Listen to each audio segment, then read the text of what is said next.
আমি হচ্ছে টক ঝাল লাভার অ্যান্ড জন্ডিসের পর থেকে আমার মা হচ্ছে খুব স্ট্রিক্টলি মানা করে বাইরের খাওয়া খাইতে।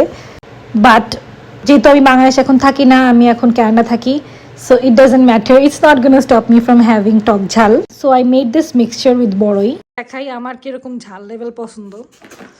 আমি অনেক ঝাল খেতে পারি অ্যান্ড ট্রাস্ট মি, এটা যে কি মজা হয়েছে। হোমমেড চাট মশলা বানাইছি, যেটা হচ্ছে বাংলাদেশের স্টাইলে যেটা ছিটায় দেয় এই জিনিসটা। It's too good. আমি একটু পর ঝাঁকাচ্ছি আর খাচ্ছি, ঝাঁকানো লাগবে না এত, because the mixture is evenly spread already. This is so so good, I should tell, like পুরা বাংলাদেশের মতো। আমি অলরেডি এটা পুরো ফুল ছিল, 10-12 অলরেডি খেয়ে ফেলছি।